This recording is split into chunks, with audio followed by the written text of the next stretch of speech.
Okay, so some may even describe you as a walking Pinterest board. What is one quote, outfit, or aesthetic that you are living by this season? Oh my gosh. I mean, I'm trying to think, like aesthetic, I would say I love like even though I don't fully live this, but I love the slow, like country living life where you're just like out in the open. I love the chickens. I don't have chickens. I do want some. I like walk through my neighborhood and I'm like really slow trying to hear who has chickens, just so I can go over.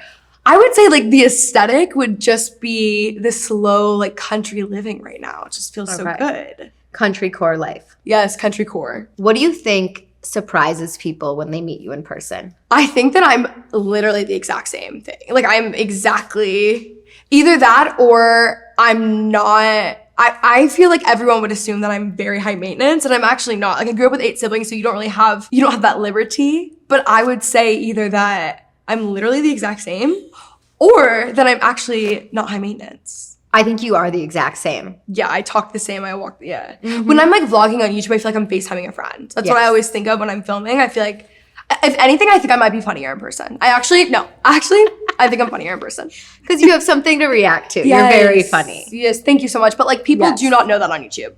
What's something that you believed about yourself at 20 that you've let go of? Oh my God, I mean so much. At 20, I was way more likely to listen to what other people were telling me I needed to do than listen to myself. And I think that's great. Like you need mentors I personally love advice from people that I want to be more like, but I was relying far too heavily on people's opinions that I admired. So I think maybe I just like didn't really trust myself, or I didn't think that I was gonna make good decisions on my own. Yeah. And I would actually go back and probably change majority of those. Like what? Not majority, a good bit. Like there's people that I dated that I would have never dated in my right mind. Wow. There's people there's just choices that I made career-wise I would put things on hold to like serve their vision more so. And I think I don't regret most of that, but I think that I would go back and I would do it differently now for sure. You shared your life in your 20s so openly. Does privacy look different to you now? I think there's things in my life that feel like more sacred that I don't share, that are just more like emotional.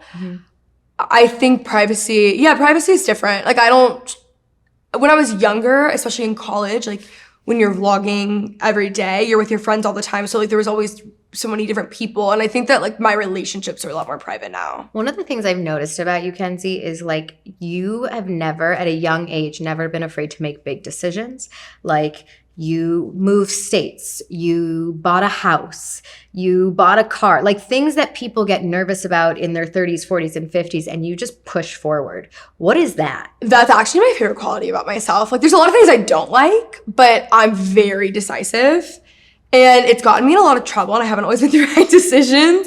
But I'm like, whatever the opposite of all talk is, that's me. Like if the second You're that all walk. I am all walk, yeah. Like the second I feel I just have like a gut feeling, I follow it.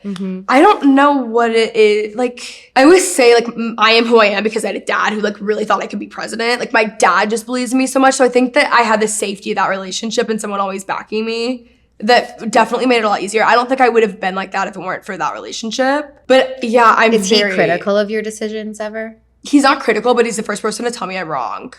Like he's not the dad that's like my perfect angel daughter who's never done anything wrong in her life. Yeah. But we just think I'm literally my dad. Like we're so similar. So I think a lot of the decisions that I make are like he gets it. So he's not necessarily critical. He's very supportive. Yeah. There's definitely things that I've like done that he hasn't loved, but he just kind of lets me live. That's you be you. Is there any advice that you would give to your younger self who is just starting out? Like, is there anything you wish you could tell her? I started when I was 16. Like, I was so young. I would say you don't want to appeal to everyone. Like, you actually just you almost want to like not alienate people, that's not the right word. I was really focused on being very broad and appealing to like a mass audience. And I wish I would have gone a little bit more like niche and specific so that I would because what I didn't realize is that I wasn't connecting with people as much as I could be because I was trying to make everything so broad to where it appealed to like the masses, but really like you're trying to find your crowd. And I think that held me back. Do you ever feel like you're outgrowing the identity that you've created? And if so, how do you deal with that? No, because it grows with me. Like my whole platform is me, which I do kind of hate a lot. Like I get so tired of myself, but because it's me, I feel like it's just always evolving with me. I do sometimes think like, have I lost so much of my audience since becoming like a grandma? Like I was so crazy and fun before, you know? I don't ever feel like I've outgrown it because it's always growing with me. Like simultaneously. Have you lost your audience? Or I feel like you've gained audience since being a grandma. Yeah, and I think that, I mean,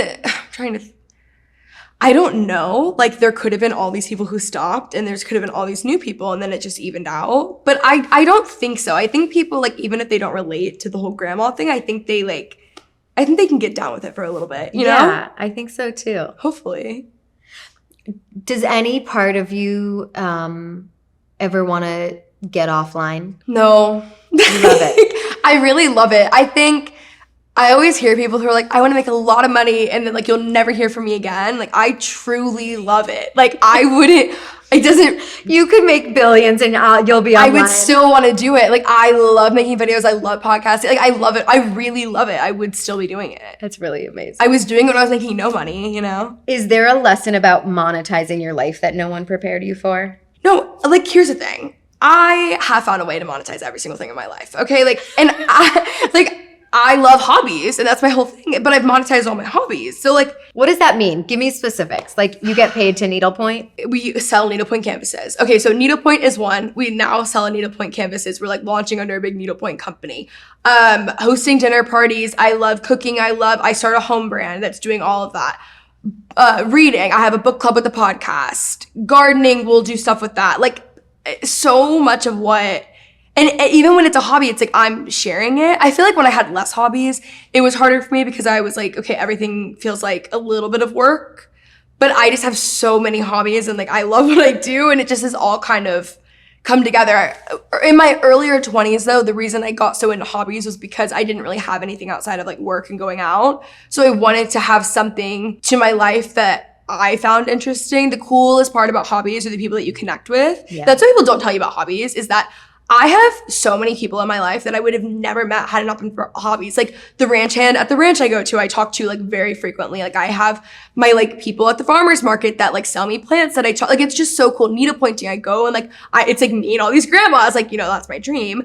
You meet a lot of like really cool people. I think in my earlier 20s, it was hard because it didn't feel like I was ever like clocking out in a way. Yeah. But like I have the coolest job ever, so it's like not the worst thing in the world. So I started hobbies to not monetize them, and then I like built a whole business around that. So like that's kind of out the door.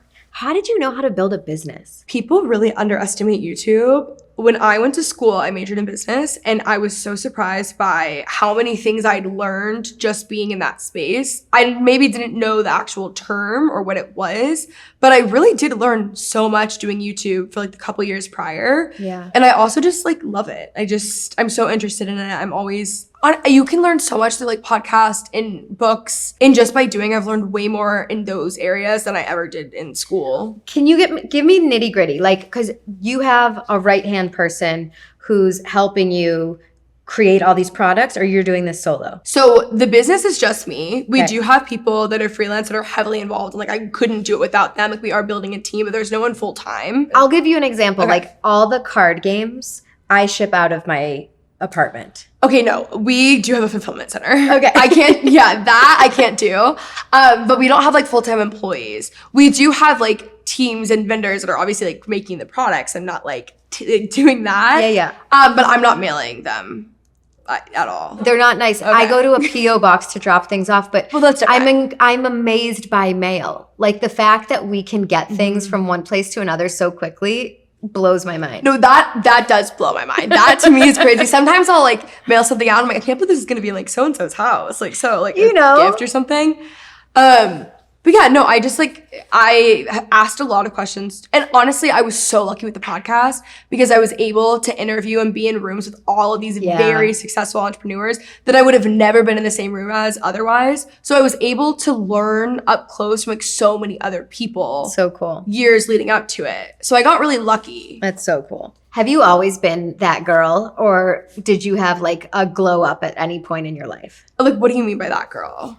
Like, I feel like people are drawn to you and you are like, you sparkle. Thank you. And I'm wondering if that's always been the case or if you can pinpoint a moment where something changed. This reminds me of something that you've said to me, how like I wasn't the cutest in school, but I thought I was. Like, I've always felt that way. Like, I've always had that energy. Yeah. I don't know if that was always true. And it really depends on who you ask, for sure. But I've always, like, I was like class favorite in the yearbook. Like, I was like very involved. I was very involved, but also I was like going to court for truancy. I was like really working the system there. But I just like people. Like, I don't know. I was always very talkative. I was always very social. I was always the one who was like planning the parties and the surprise birthday parties and all that stuff.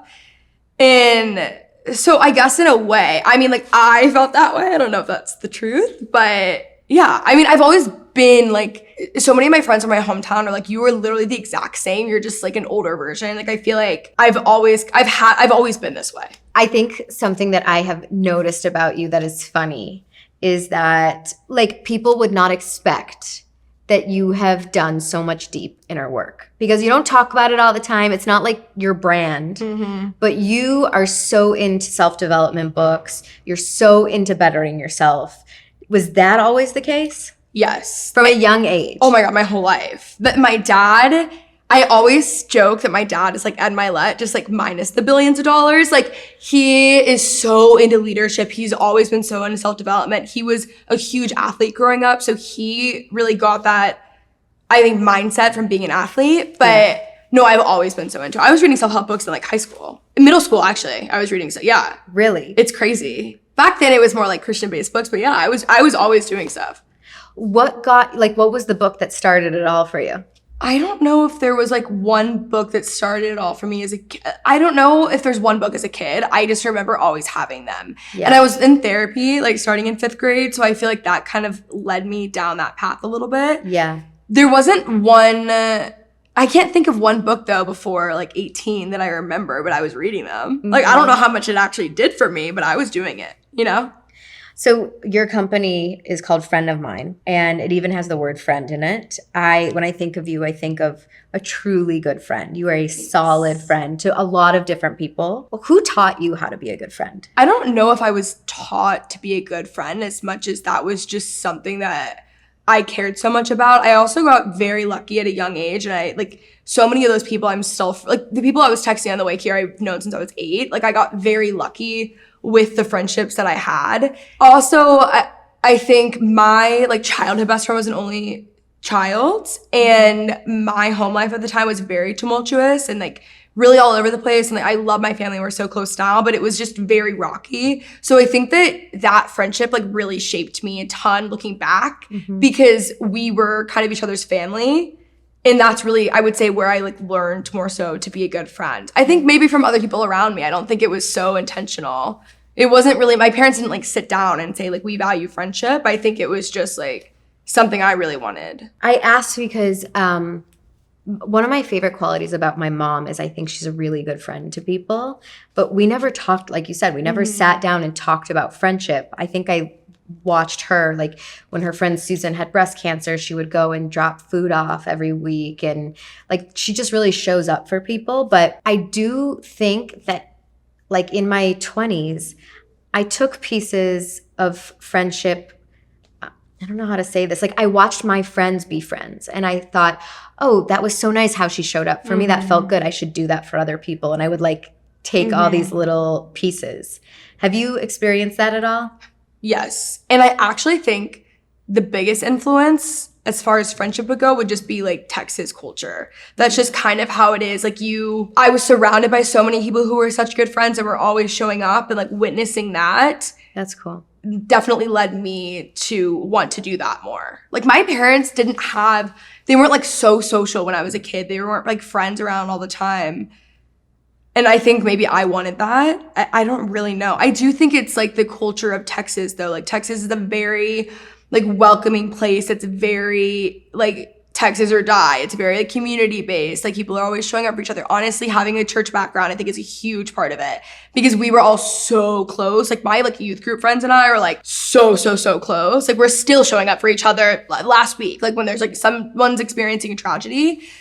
So maybe it's Texas, maybe it's a church background. I think it's a combination of just seeing all of that. What does showing up mean for you? I think it looks different depending on the situation and also depending on the person. There's certain people in my life that I think people are so scared to show up for other people because they think that means you have to have all the answers. Like you have to go there and you have to talk to them. You have to give them this advice, even when it's this catastrophic thing you've never experienced. And I think showing up for someone is actually very simple, and it just depends.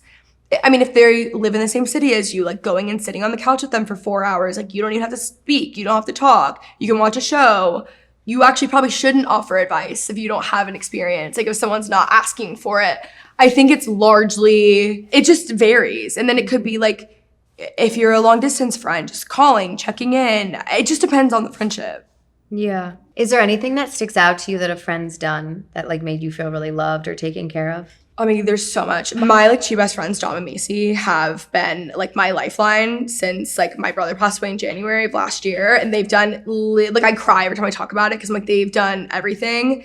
But as soon as I found out, I texted Dom and I was like, I need you here, and she was literally I found out probably 2 p.m. on a Sunday, and she was in my bed at like 10 p.m. on Sunday. Like she was there so fast. Wow. And I think just like them consistently being there and consistently showing up. Like I've learned so much about friendship from specifically my friendship with Dom. Like we've been best friends since we were like 20 years old. Yeah. And we've gone through so many different like life phases together. And I think that has been a friendship that's probably made the biggest impact.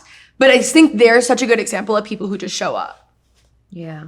It's like the best feeling in the world when you call on a friend and they're there. Yeah. Faith is a really big part of your background. You touched on it a little bit. Does it show up for you in your life today still? Yeah, just in a different way. I think, here's the thing. I've like always had a pretty strong faith. My relationship with the church has definitely like ebbed and flowed.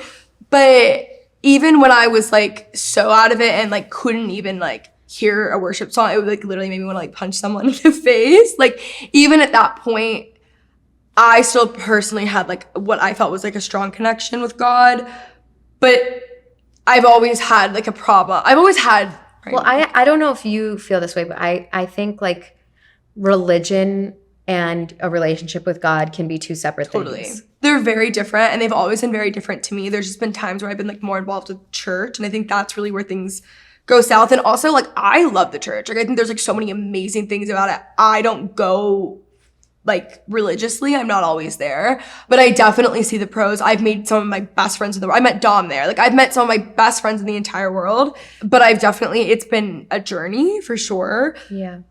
But it is something that as much as I like try to get away from it, it's always there. Like as much as I try to get as far away and I have no interest, I somehow always find my way back. So I think I just kind of have to stop fighting it.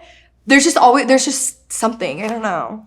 I actually have never asked you this. Did you grow up in a religious household, or how did church become so important to you? So I didn't grow up in a very religious household. We would go on like Christmas and Easter occasionally.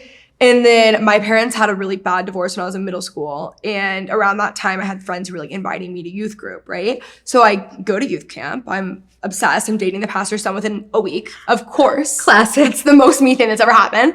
And I like make all these friends and I like loved it. So I started going on my own. And then I had a pretty bad like traumatic experience there and I stopped going. I ended up moving to LA. So far away from it, I don't care. I want nothing to do with it, whatever. And then I leave Texas. I move to LA and I end up in a Bible college, which is like so backwards and crazy. So I didn't grow up in it. It was always my own thing, which I think is largely why it's always been more of a relationship. Like I didn't grow up in like a religious environment. Right. And I've always been like a very progressive person. So like I've never been like a conservative religious, but like that's never been my thing, which is another issue that I've had. So like there's just like, it's very layered. Got it. Yeah. Do you pray? It's crazy. Like I I just got a second place in Nashville, and I had always had this feeling that I was going to end up in Nashville at some point in some capacity. I didn't really feel like it was going to be full time. Okay. I just didn't know what that was going to look like. And I normally, you know me, I'm so decisive. The second I have a feeling about something, I do it. But for some reason, I was like, I just know it's not yet. So actually, March of 2020, we were in Nashville when like COVID hit, and I just bought my house in Texas. And I had this feeling immediately. I was like, oh my God. And I have these specific feelings about moving always. So I was like, I'm going crazy. I just bought a house in Texas. This makes me feel insane. But I just kind of clocked it in the back of my head. I was always like, there's like something in Nashville. I don't know what it is, but like eventually. Fast forward to February of this year, I was visiting some friends in Nashville. I was there last minute. I wasn't even supposed to be there. I booked my flight like a day before. I was supposed to be there for 2 days. I was there for 6. And I had that feeling, but it was way stronger this time. And how do you describe the feeling? It's just a really strong gut feeling. And it's something that I personally feel like I hear. Like, to me, if something is a God thing, it's something that's like coming into my mind that like I'm not really trying to orchestrate. Like, I wasn't trying to like actively move to Nashville at that point. I wasn't like, and all of a sudden I started thinking about things a lot. Like, it was coming to mind a ton, and it wasn't something that like I necessarily like wanted either.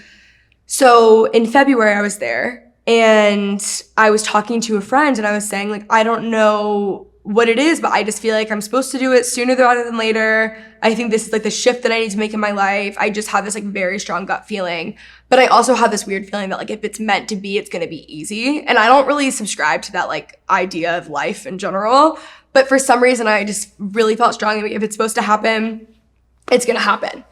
In that conversation, he gets a text from his landlord, because there's 2 guest houses on this property. He gets a text from his landlord that that guest house was opening up the date that I wanted it. So I was like, that's so crazy, because all the other issues that I had too were all solved by living in that house, like specifically versus like another apartment or something in Nashville. So it was so crazy, but it was like I prayed about it that week, and literally within days it happened and it came together. Like it so seamlessly to the point where I was like, that was the craziest thing that's ever happened to me. Do you ever get signs? Yes. Do you get signs? Okay, so I grew up without a lot of religion in my life at all. And I would say even without faith. And I'm like culturally Jewish, but didn't have a lot of religion. And then I moved to LA, and I met this guy. I've told this story. I actually had him on the podcast, so I won't recount it, but his name is Steve Carlston. And he was the GM of NBC, and he was Mormon. He is Mormon.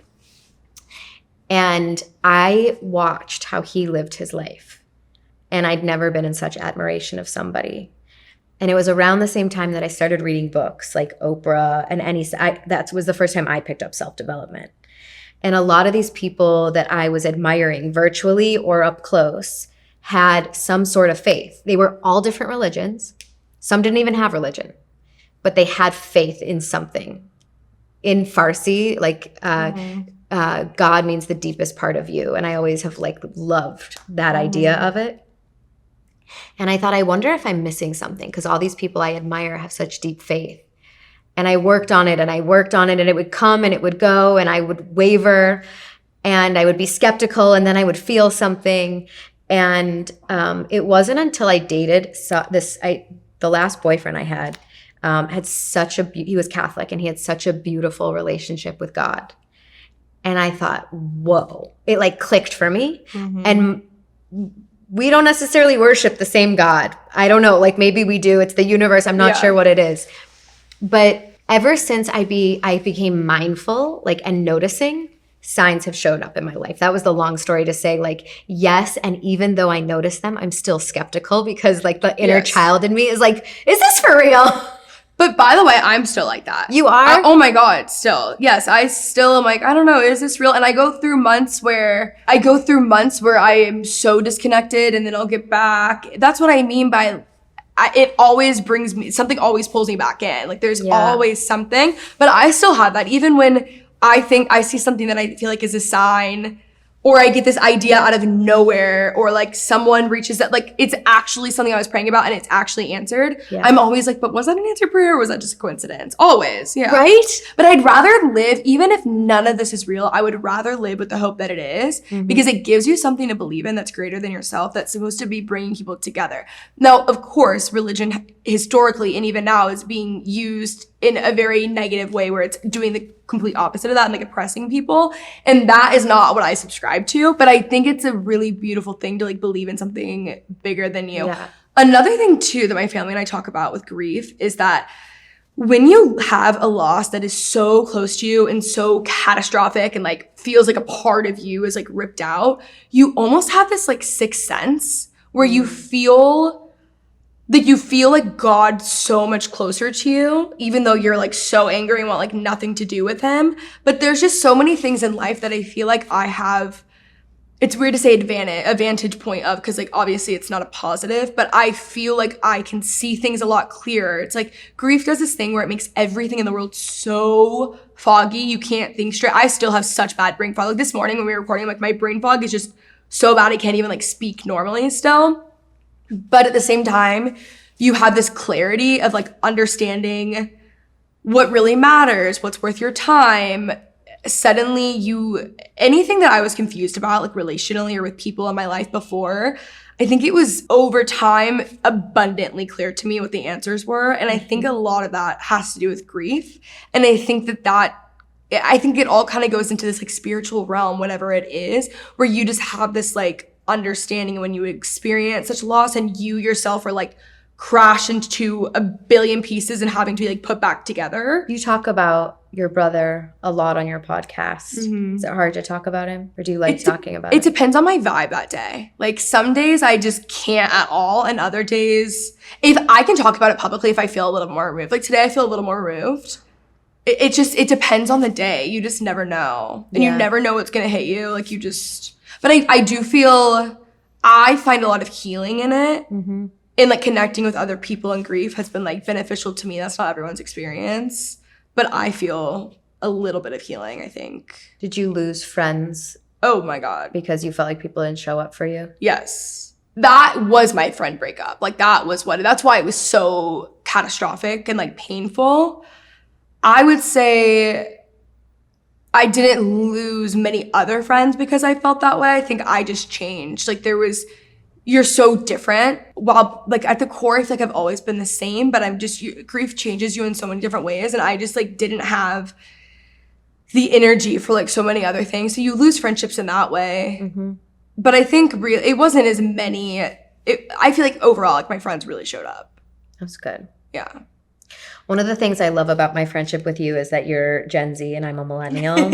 I'm wondering what you think our great divide is. Like, what do you notice as our biggest differences? Not me and you personally, but. I think with Gen Z and millennials, one, I think that Gen Z, there's this like narrative around them being like very lazy and not wanting to work. And listen, like that, I see that is true. I can see it. But I also think that Gen Z is like brilliant. And I think that they have so many good ideas and that there's so much coming that's like great from Gen Z. I think what's happening too with Gen Z is that Gen Z is like way overcorrecting millennials. So like eventually like.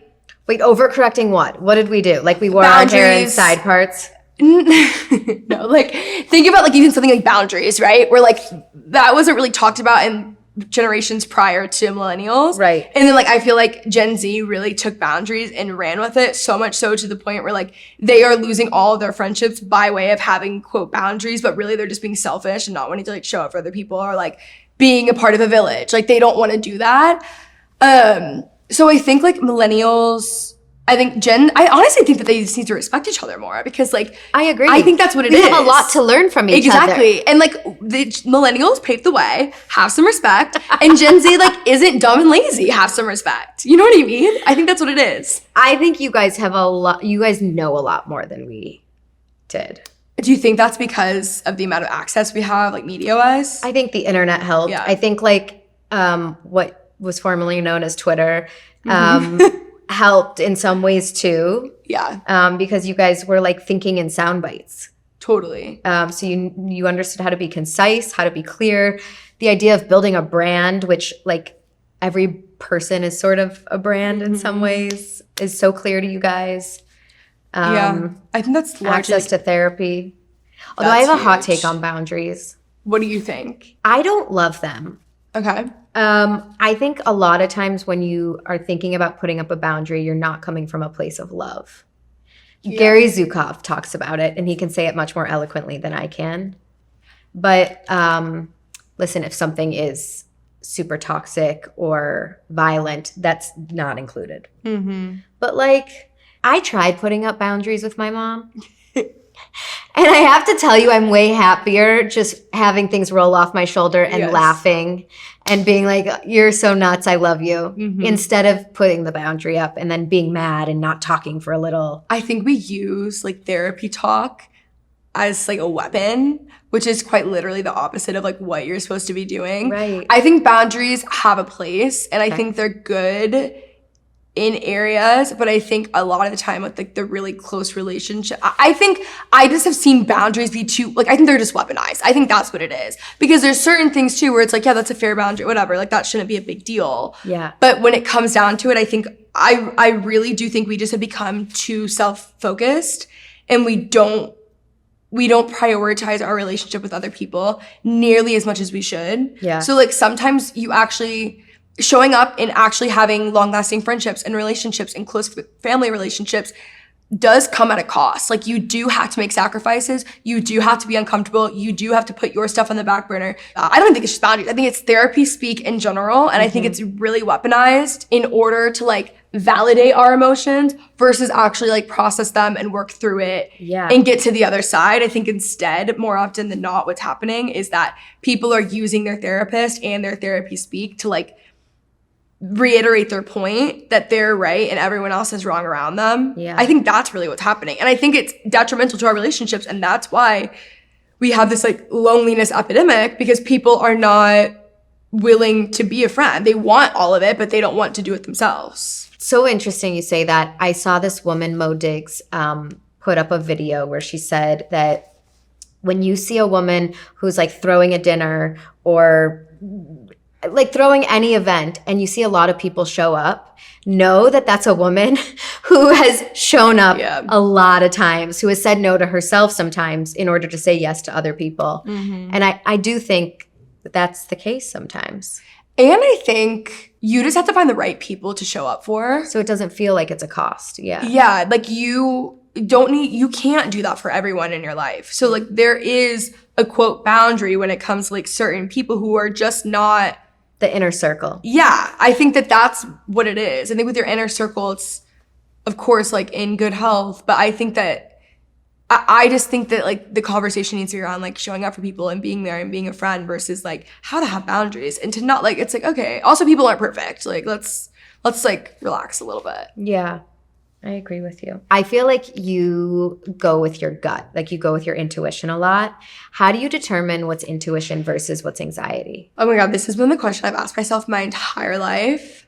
And I think one of them is louder. But for me, what I've realized is that for so long, I was so busy listening to everyone else's voice in my life and not my own. And I didn't even have like a relationship with myself. I didn't know what I wanted because I'd relied on everyone else to tell me. So I started spending a lot of time alone. I started journaling. Even when I was obsessed with like self-help, I was still listening to all the outside voices. So I had to almost like try a little less and just get quiet and get to know my voice better. Or like what I believe to be like God's voice or whatever. I had to spend time alone and get to know myself to even understand that. I also kind of want to say it's like one's out of fear and the other one isn't. But I think fear and being scared are different. Like I think anxiety is out of fear. You can have a gut feeling and be nervous, and you can be scared. But I think when you're making a decision out of fear, you're making it out of like feeling insecure. I don't think there's like one easy blanket answer, but I do think a lot of it comes from like getting quiet. I think a lot of our answers in life come from like just being quiet with yourself, which is the last thing that any of us want to do. So it's not the fun answer, but I think for me, that's what's worked. Yeah, me too. That's why like we always get good ideas in the car, in the shower. Like it's not like a coincidence. It's places where we either don't have our phone or we're quiet. Yeah. Friend of mine feels like such a natural extension of your aesthetic and your values. What was the first seed of the idea? I had wanted to do a recipe journal for like the podcast merch years ago. And I kept saying like, we need to do recipe journals. We need to do recipe journals. And like with merch, you can't really just create a full product. That's not really how that works. So what's a recipe journal? It's just a journal it's a journal for recipes. So like you fill in your own recipe. Oh, cool. So that was like our very first product. And that's what I really wanted to do. And over time, then I got really into hosting and I really wanted like a tabletop line. There was just so many things. And then as time went on, I started to think this is a brand. This isn't just like a single merch product. So it really started from there. And I had a brand before that we had shut down. And looking back now, if I could tell myself, like I knew that it wasn't what I was supposed to be doing, but I was people pleasing, which is so unlike me. I'm not a people pleaser. I like the day it launched, I was like, I just don't think this is the right fit. So as time went on, I just kept, and again, it goes back to, I just thought I was nervous. I thought I was just afraid. I thought I was, because I couldn't tell if it was anxiety or if it was a gut feeling. And I felt like it was anxiety the whole time. Looking back now, I now see that it was a gut feeling. Yeah. And we did that for about a year and then we just wanted different things. So we ended up shutting that down. And literally the day that we closed that company, or we decided that we were going to close, I had 1,000 ideas and I was like alive again. And I was so excited and I'd already contacted so many people about logos and brandings and websites. Like I just like knew that was what I was supposed to do. Yeah. But looking back, that was my biggest lesson. And like, that was an anxiety, that was a gut feeling, but I was ignoring myself because I didn't want to disappoint people around me, which is not their fault. Like that was completely me. But now I know. Yeah. Now you know that you're Martha Stewart. No. And now like, I want to be Martha Stewart, you know? What's been the most unexpected challenge to launching a brand? I don't even think anything unexpected. I think it's just hard. Like it's so hard. It's so hard. And it wasn't something that I didn't know going into it. I'm trying to think of something. I shouldn't say it's so hard. It takes everything out of you. Yes. Yeah, I agree with that because I don't feel like what I'm doing is killing me because it's like giving me energy because I love it, but it's not an easy thing. But I think that just shows like I'm doing like what I meant to be doing. And I feel that way about all of my friends who are entrepreneurs. It's like the hours and the amount of like blood, sweat, and tears, and I'm financing all of it. Like it's all my money. Everything comes back to me. Like if we're not paying, it's on me. It's a lot of like mental energy, but I just love it so much that I don't feel drained from it. When I launched Question Everything, I only ordered 200 card games because I was so nervous no one would buy them. Mm-hmm. And I thought, well, at least I could sell 200 to friends and family. I know 200 people that could buy a card game, I think, you know? Yeah. And on Shopify, which is where like the website where you sell things, you can see all the orders that come in. And so I go live, I put the video up on Instagram, and you hear the little ka-ching, ka-ching, like the things. It's the best sound on Shopify, right? And I looked to see who bought them. First of all, my mom didn't buy one. Mm-hmm. None of my family members bought them. None of my good friends bought them. Mm-hmm. The first, I would say, 30 to 40 people who bought were female entrepreneurs. Some of them that I knew well, some that I didn't know well at all. And I knew in that moment why they bought the card game. And it was because they knew how hard it was to do anything. You know, and they had respect. So now when anybody I know launches anything, I am their first, like even if I don't want it, I'll gift it. Same. I'm their first buyer. I buy anything anyone launches. Like I am always buying it. I feel that it's never the people closest to you that are really like the most supportive with your business.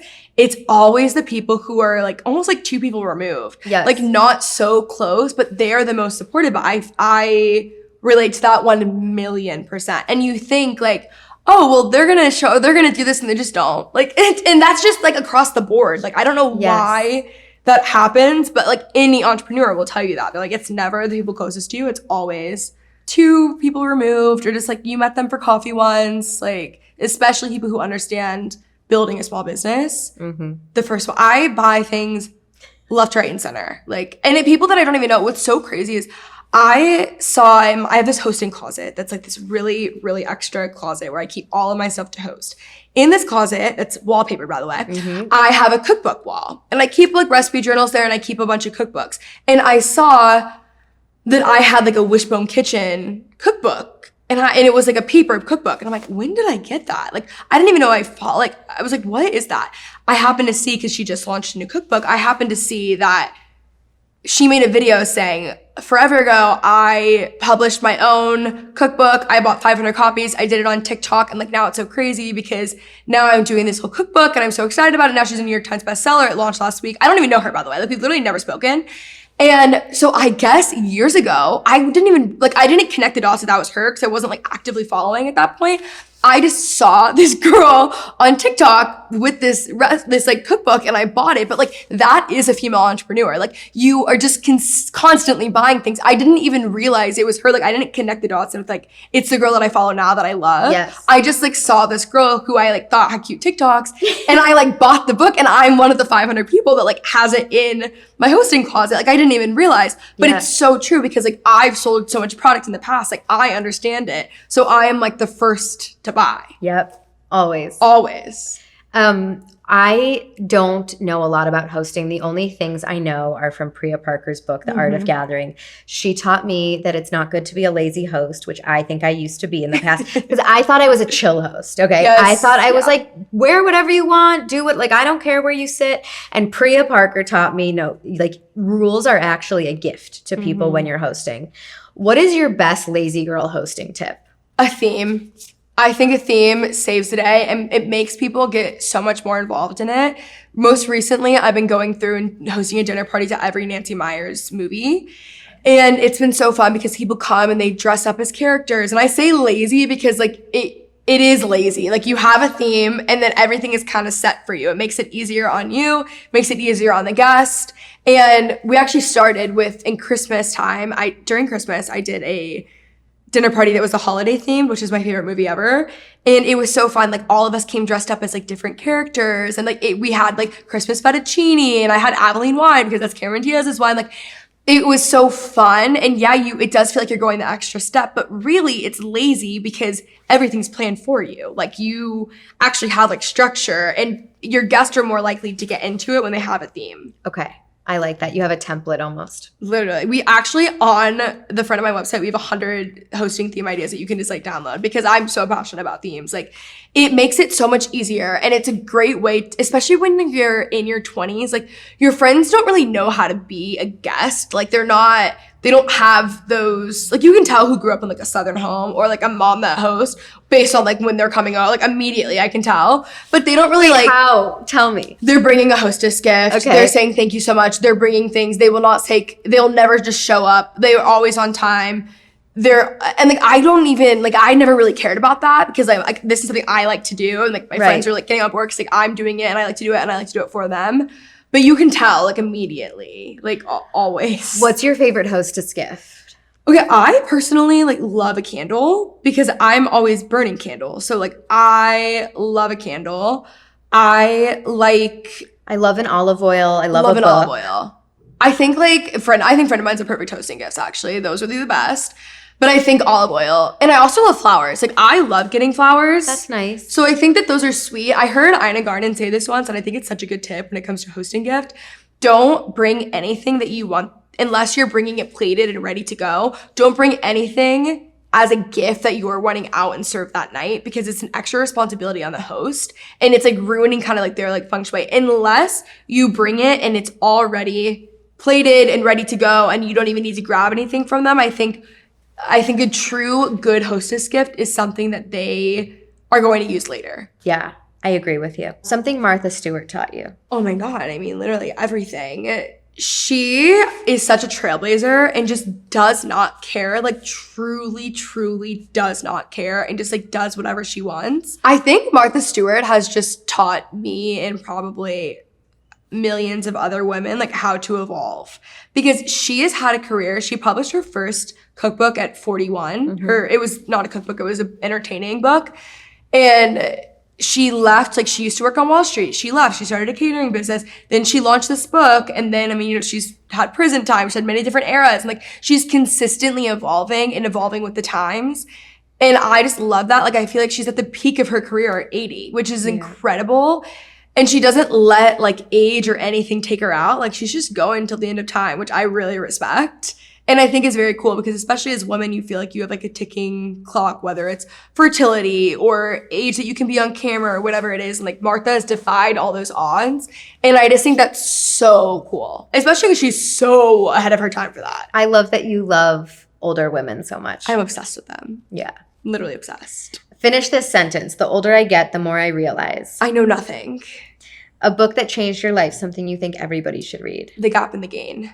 The what? The Gap and the Gain. I've never by heard Jan of this. Sullivan. It's amazing. It's amazing if you are an Enneagram 3 and overachiever, first daughter.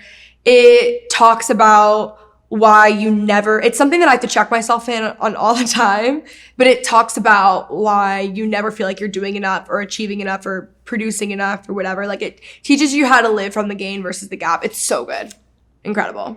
As an oldest daughter, I need to read. Yeah. Okay, one thing every woman should try once. Oh my gosh. What would you say? Like an incredible love affair. Like, even if it's for a weekend. I agree. I think you should like go to Europe and just like have a time. Just have a time. Just have a time. I'm trying to think of something I've actually done. I think spending like an extended period of time, it doesn't even necessarily have to be a move, but like if you really like a location, I think just spending a month there, like maybe you fall in love. So like just do something by yourself. Like I think that a month alone will change your life. I think so too. I like that you said alone time. Mm-hmm. You can even do it if you're in a relationship with somebody. Totally. But like go for 2 weeks to a different location alone. Yeah. Yeah. Okay, grab the question everything card game. Pick a card, whichever one. Okay. Okay. What's your all-time most memorable meal? Okay, I'm shockingly not a foodie. Isn't that insane? Because I love cooking. Okay, but I don't actually mean the food. That's The interesting. dinner. Yeah. Like the vibe. Which feels so right for you. I hosted this dinner party once, and it was last summer. I always have like a Nancy Meyers playlist in the background. It was like a summer theme. We were talking, and it was a really small, intimate group of girls. I love to invite people over that I don't know. Like, I think it's really cool to get like recommendations from other people. I think it just makes like hosting so much more fun. These were all girls that I'd really kind of just met, and they're all telling the stories of like how they met their husbands or their significant others or crazy things that have happened in their life. And one of them was telling this like beautiful story. It was an insane story of how she met her husband. And as she's telling the story, the music, it's Nancy Meyers. So it was probably like at the holiday. It's like Hans Zimmer or whatever. It's all like movie scoring. It's getting louder and louder. So like as she's telling this like beautiful story, the music's in the background. It like literally felt like you were in a movie. Like I think about that like every time I'm in my dining room. It's crescendoing. Yes, it was Amazing. so crazy, and it really felt like, I don't know, it just like felt like it was a movie. Throw the cards back, and we're going to play a game called Host with the Most. Okay. I'm going to name a hosting situation. You have to answer really fast. What would you either do, serve, or say? Okay? Okay. You're hosting a last-minute dinner party. What's your go-to dish? Ina Garden engagement chicken. 3 people, dead or alive, that you'd seat at your dream dinner table. Dolly Parton, Martha Stewart, Ina Garden. But I would put Martha and Ina on opposite end. Actually, no, I wouldn't. I'd put them together. Make it more entertaining. You're curating a playlist. What's song number 1? Anything on a Nancy Meyers playlist. Like, I'm always playing Nancy Meyers playlist. You don't even need, and they have a Nancy Meyers playlist, by the way, for everything. Bridal showers, like parties, bachelorettes, dinners, music, morning, like all of it. What's one thing that instantly elevates a table? Dim lit candles. A hosting ick. I don't know. I need to be more critical. Let me think. Likes. Okay, it can be on my end. Oh, people who flake right before. What's your signature drink? I've recently gotten really into an Ina Garden Cosmo, which I was not into them before. Okay, this works exactly for you because you just did this. You're in charge of a bridal shower activity. What are you doing? Oh gosh. I haven't done the shower. I did a shower last year. Like, it just depends because it's such a sign of the time.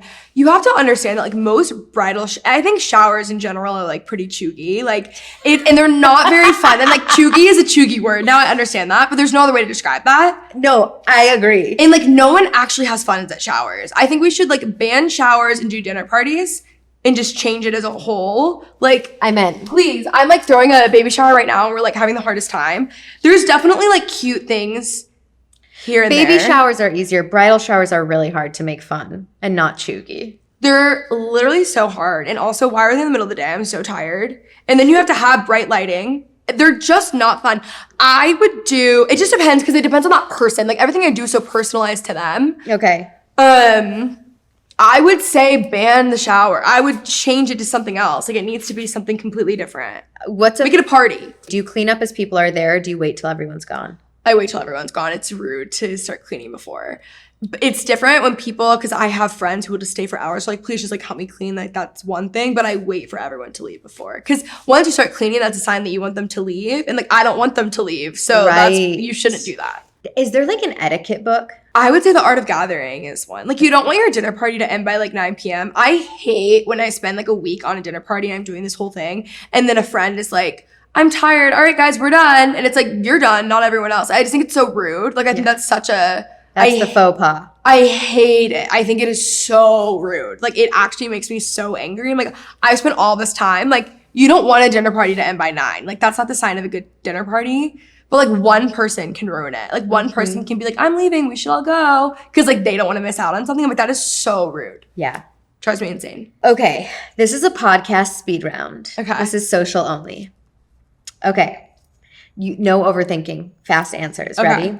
What's the worst thing someone can do on the mic? Eat. Best icebreaker question. You know what is a question that I like? Yeah. It's not really an icebreaker, but I think like best purchase you've made under $50 in the past month. I think that's such a fun one. Okay. Most underrated podcast guest trait. Someone who like answers beyond the question, I think is like the best kind of guest you can get. So when you're interviewing them and they answer and they're just like smiling at the end, it's like, no, you like make it more of a conversation, loosen up a little bit. Yeah. You know? I agree. Like yes-anding. Yes. Okay. Most overused podcast phrase that you hear. Probably everything that I say. Everyone's been asking, like, it's more of like an influencer thing, but probably that. Your personal podcast pet peeve. I hate when someone has a guest on and they ask all the same questions that they've been asked a million times. Like if you're asking a question you Google, like you should not be doing that. One guest that made you totally rethink something. Susie Welch. Your go-to listen. World's First Podcast, my all-time favorite. I've like never missed an episode. Okay, one more host thing is this is just social, this or that. Charcuterie board or full sit-down meal? Full sit-down meal. Game night or deep conversation? Deep conversation. Please, my God. Ban game nights. Unless it's mahjong. Gold flatware or vintage silver? Vintage silver. Wine and records or espresso martinis in a playlist? Now espresso martinis in a playlist. Host with a plan or host on vibes? Host with a plan. Take your shoes off or leave them on? Because like I personally don't care at all that people have shoes on, but I think it's more comfortable when people take them off. Fresh flowers or candle overload? Candle overload. Instagrammable setup or cozy chaos? Instagrammable setup. I agree with every single one that you answered. Because cozy chaos is just like you being a lazy host. And as we know from the Art of Gathering, you don't want that. No, you don't want to be a chill host. You know what I loved that she said in that book? Tell me. I am going to misquote it as I do literally everything that anyone's ever said in their life. She talks early on in the book about how you actually need to be exclusive and not invite everyone. Like, I think that was... I thought we were talking about dating. I was like, oh, interesting. No. You need to be exclusive. No, I think I have noticed in myself that I've done a disservice to my guests many times by inviting either too many people or being too welcoming. And I should have curated the crowd a little bit better. And I've learned that now. And I'm a lot more, I'm like, this isn't happening. Like I need this table that I have handcrafted, and the people that are invited for a reason, because I think that like one of them would like the other person, or they could learn something from each other, or they're in similar fields, or they read similar books. Like who I invite to each dinner party is like a perfectly crafted thing. And I will not be inviting everyone to everything anymore, because I think that is like a sign of a lazy host. And I have been a lazy host. I don't think it's lazy. Because I think you and I share this. We don't like people feeling left out. Yeah. And so it's more like a come one, come all. But when you're hosting a specific theme, it's hard. Totally. Yeah. And it makes people just like not as committed to like the night. Yeah. Because they're like, oh, come and go. And it's like, no, it's not come and go. It's seated dinner at 7:30, like I said, you know? I'm like, I'm really chill, I swear. How do you really feel? That's the only time that I'm like actually uptight, is that I'm like, because it's disrespectful of everyone else's time. Like that's what makes me mad.